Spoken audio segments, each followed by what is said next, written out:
Hello guys. So namig Davao kaya among atoon tong kuan. Nag-trending nga kuan ba tong ilang alo-alo dire ba? Sa may parking area nila, kaya sa parking area. Yang ipahambog dako og parking area. Tinuod mo dito. So nana mi mga idol no. So trending man din sa Davao no, dire sa ilanang ang ilang dako kubar. Ang pinaka-sikat ani nila katong ilang halo-alo nga nasa kuan. Buko. O nasa Bagol. Nasa bagol. Gago inyo! So, di mo tagatanaw, di mo tagaguan tagtanaw. So atong yan ni. Mo rin mga kauban no. Kapay ko body. So atong sudlon. Let's go. So mo na yung Team Islander sa mga ilanang dapat to. Tapat din sa Port Davao no. Dako kubar.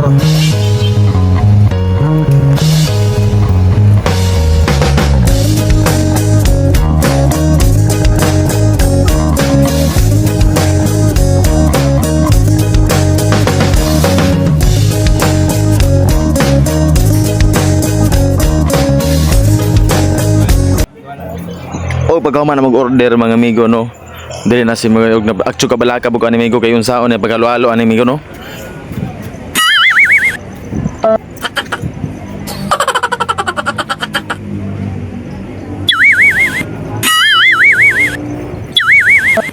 Og din napita po aktyo kabalaka po na kang busing kung saon pagkurta ni ang kuan gipitiman naghanagod.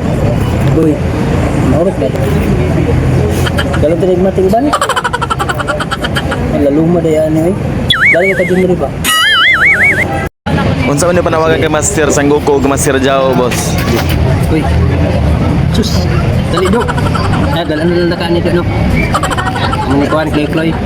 Ibigay maurot bay. Oh. Lain kayo tanaw ba mga boy? So lami nyo kayo ilang ano, ilang ulalo. Umana may kaon mga amigo. So kuan nyo kayo sa ikuan. Salamat kang Ting Kaon TV kay kita na mo sa video idol ba. Sibat lain mi diri mga idol. Skapo di mi diri sa lanang idol. So salamat sa mo Ting Kaon TV ha. Okay. So okay busog naman may. Sibat na pod mig mati. Okay, sibat na mi.